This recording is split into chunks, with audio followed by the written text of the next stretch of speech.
मैं रेखा तिवारी उपस्थित हुई हूँ आप सबके सामने बहुत ही सुंदर शिव चर्चा का गीत लेकर के।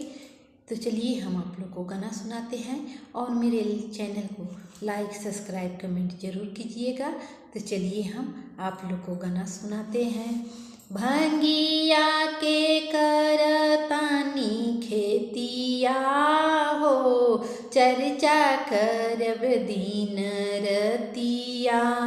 भंगिया के करतानी खेतिया हो, चर्चा करब दिन रतिया।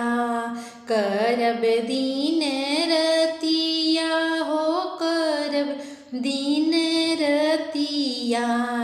करब दिन रतिया हो, करब दिन रतिया। शिव गुरु मार लिहल मतिया हो, चर्चा करब दिन रतिया। शिव गुरु मार लिहले मतिया हो, चर्चा करब दिन रतिया। चर्चा करब दिन रतिया हो, करब दिन रतिया। भंगिया के करतानी खेतिया हो, चर्चा करब दिन रतिया। भंगिया के करतानी खेतिया हो, चर्चा करब दिन रतिया। शिव गुरु मार लिहले मतिया हो, चर्चा करब दिन रतिया। शिव गुरु मार लिहले मतिया हो, चर्चा करब दिन रतिया। चार काठा भंगिया धतूर हम लगवनी, चार काठा भंगिया धतूर हम लगवनी। भैया हरिंदर नीलम दीदी के बोलवनी। भैया हरिंदर नीलम दीदी के बोलवनी। अरे शिव गुरु मार लिहले मतिया हो, हम भंगिया लगवनी। चार काठा भंगिया धतूर हम लगवनी। चार काठा भंगिया धतूर उपजवनी।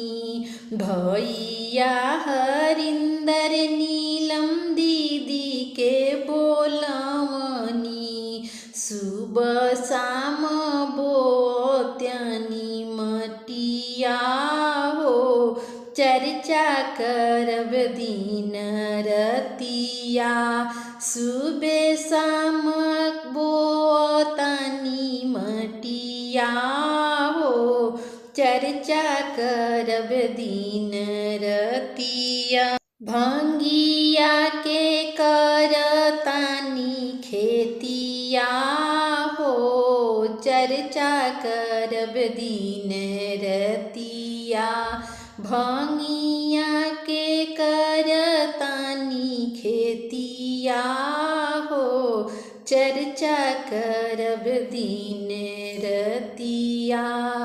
तीन गो सूतरवा के ज्ञान बटाइब, तीन गो सूतरवा के ज्ञान हम बटाइब।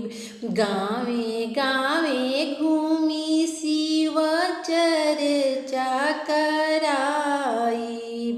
गावे गावे घूमी शिव चर्चा कराइब।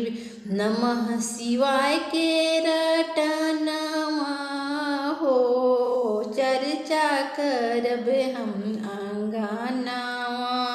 नमः शिवाय के रटनवा हो, चर्चा करबे हम अंगनावा।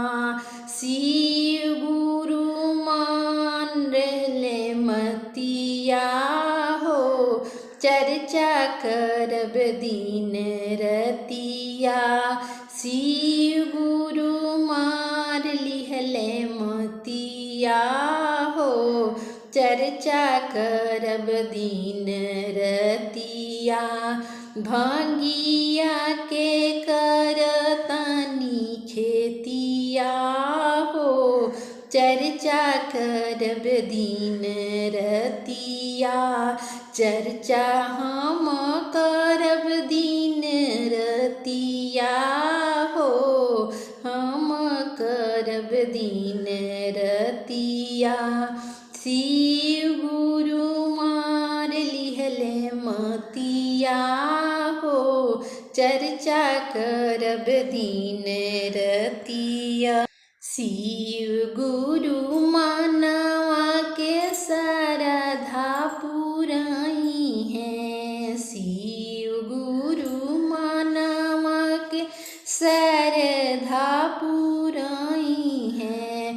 शिष्या के जिंदगी से दुखवा हटाई है, शिष्या के जिंदगी से दुखवा मिटाई है। शिव गुरु मार लिहले मतिया हो, चर्चा करब दिन रतिया। शिव गुरु मार लिहले मतिया हो, चर्चा करब दिन रतिया। भंगिया के करतानी खेतिया हो, चर्चा करब दिन रतिया। भंगिया के करतानी खेतिया हो, चर्चा करब दिन रतिया। अगर मेरा गाना आप लोग को अच्छा लगा है तो मेरे चैनल का लाइक सब्सक्राइब कमेंट जरूर कीजिएगा। फिर मिलेंगे अगले वीडियो में, मेरे चैनल को सपोर्ट जरूर कीजिए। चलिए फिर मिलते हैं अगले वीडियो में।